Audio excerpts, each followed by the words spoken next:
क्या लड़का लड़की अभी शादी नहीं हुई, शादी से पहले एक दूसरे से मिल सकते हैं? जैसे कि आज का माहौल है और आजकल चल रहा है, देखने में आ रहा है कि शादी से पहले अगर रिश्ता तय हो जाता है तो लड़का लड़की आपस में मिलना शुरू कर देते हैं और मिलते हैं, बहुत सी जगह देखा गया है।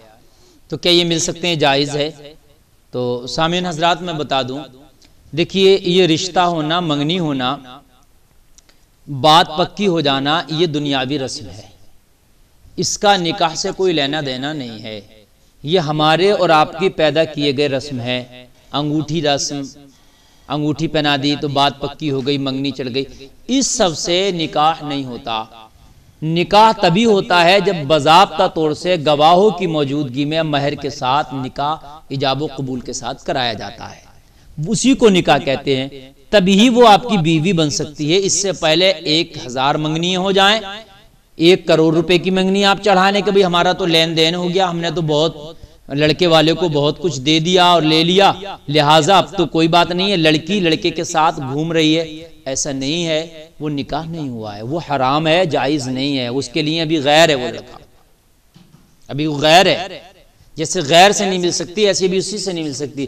क्या आपको यकीन है कि जिसके साथ मंगनी हुई है शादी भी उसी के साथ हो जाएगी?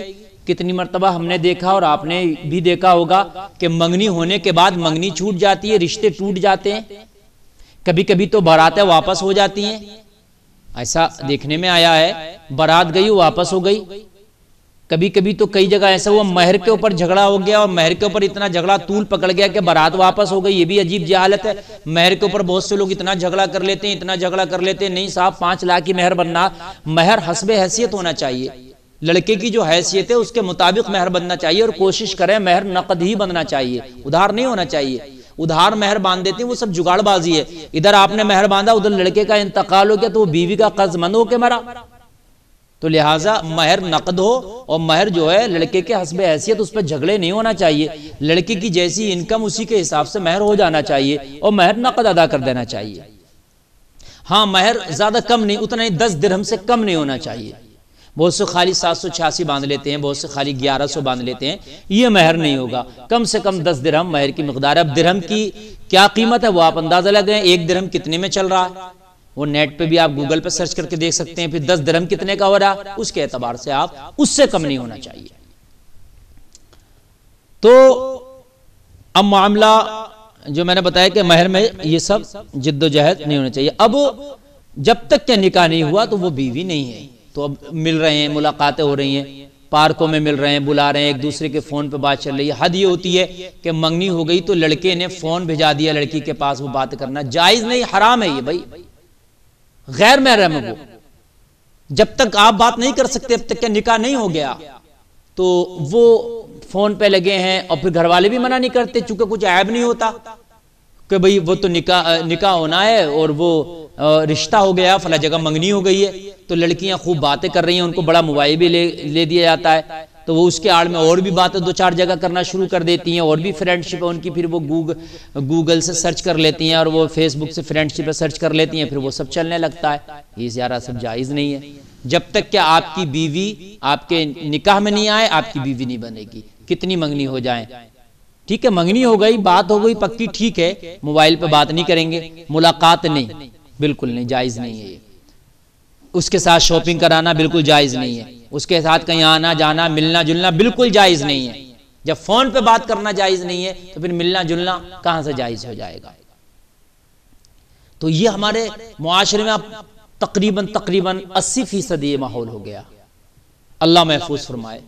शायद 10% अल्हम्दुलिल्लाह 10% लोग ऐसे हैं या 20% जो महफूज हैं, शरीफ घराने, शरीफ फैमिलियां हैं, उनके घर की बच्चियां ये काम नहीं करते, उनके घर के बच्चे ये काम नहीं करते। कभी शादी भी होना है तो उसका इंतजार करेंगे, अगर मंगनी हो गई तो उसके बाद वो मेल जोल नहीं करते। लेकिन 80 से 90% ये देखने में आता है कि इधर मंगनी हुई नहीं और उधर फोन भी आ गया, इधर फोन, फिर घर वाले भी मना नहीं कर रहे हैं, खूब बातें चल रही हैं, फिर मुलाकातें भी हो रही हैं। ये हराम है, कोई जरूरी नहीं है कि आपका निकाह उन्हीं से हो जाएगा।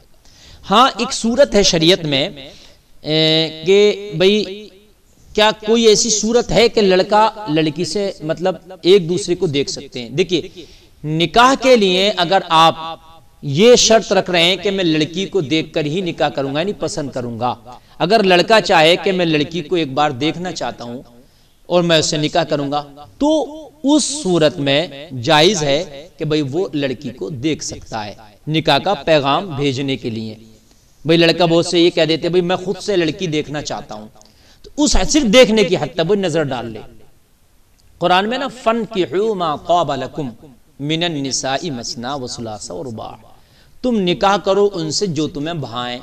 भाना मुराद मतलब जो पसंद आए, जो तुमको जचे जमे, भाने का यही मतलब है ना, जो तुम्हें पसंद आए, ठीक, जो तुम्हारे दिल की रगबत दिन की तरफ हो जाए। तो ये कुरान का जो मफहूम है इस तरफ इशारा करता है कि भाई भाएंगी, जचेंगी, जमेंगी, तब आप देख सकें।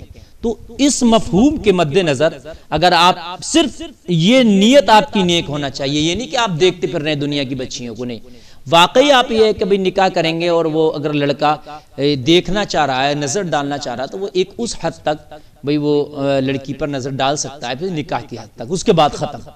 ठीक है भाई, पसंद है और उसके बाद निकाह का पैगाम भेजा दिया और उसके बाद में मंगनी हो गई, तो अब ये नहीं है कि वो जो है साहब उसमें मिलना जुलना भी शुरू हो गया और फोन पे बातें भी शुरू हो गई, ये सब जायज नहीं है। बस एक सूरत थी जो मैंने आपको बताई, वो सूरत है, लेकिन वो तो सब नहीं होती। अब उस सूरत की जगह एक दूसरा काम होता है, वो बेहतर भी है कि लड़के की नजर ना डाल करके उसकी बहनें, उसकी भाभियां लड़की पे नजर डाल लेती हैं, क्योंकि उर्फे आम में इसको ऐब समझा जाता है कि लड़का डायरेक्टली आके लड़की पे नजर डाले, देखे। तो लड़के वाले की तरफ से उसकी बहनें वगैरह आके नजर डाल लेती हैं, गोया के एक तरह से उसके वकील बन जाती हैं, और वो लड़की को देखती हैं, उनको पसंद आती है, जाके वो कैफियत बता देती हैं, लड़की इस तरह की है, ठीक है, तो वो लड़का भी उन्हीं के ठीक कहने पर मुतमईन हो जाता है। तो ये भी कोई गलत नहीं है भाई, इस तरीके से आज ज्यादातर ऐसा हो रहा है कि घर वालों ने देख लिया, आकर के लड़के को बता दिया, उनको पसंद है तो लड़के को पसंद है, लड़का उनके ऊपर छोड़ देता है। लेकिन अगर कोई ये देखना चाहे कि भाई मैं नहीं लड़की को देखना ही चाहूंगा, अब तभी मैं निकाह करूंगा, तो फिर इस हालत में लड़की पर नजर डलवाई जा सकती है। बस यहां तक तो है, इसके अलावा फिर उससे ज्यादा नहीं है कि साहब ये मेल जोल सब कुछ हो रहे हैं। हद ये है कि निकाह से पहले फिर तो वो मियाँ बीवी की तरह रहना शुरू हो जाते हैं, फिर कहते हैं मेरी मंगेतर है ये, और फिर कहीं जा भी रहे होते हैं। अब चूंकि दुनिया का तो ये कानून है, दुनिया में तो कोई उस पर रोक है नहीं, अगर कहीं भी जाके कह दिया जाए साहब ये मेरी मंगेतर है, तो ठीक है भाई आपकी मंगेतर है, लेकिन इस्लाम में ऐसा कुछ नहीं है। इस्लाम में जब तक निकाह नहीं हुआ वो आपकी बीवी नहीं है। हाँ, निकाह हो गया तो फिर वो आपकी बीवी है। निसाउकुम हर्सुल लकुम फ़अतू हर्सकुम, फिर अल्लाह ने फरमाया वो तुम्हारी बीवियां हैं, वो तुम्हारी खेतियों की मिसल हैं, आप फिर जिस तरीके से चाहें आप उनके साथ मामला पेश कर सकते हैं अपना, या पेश आ सकते हैं।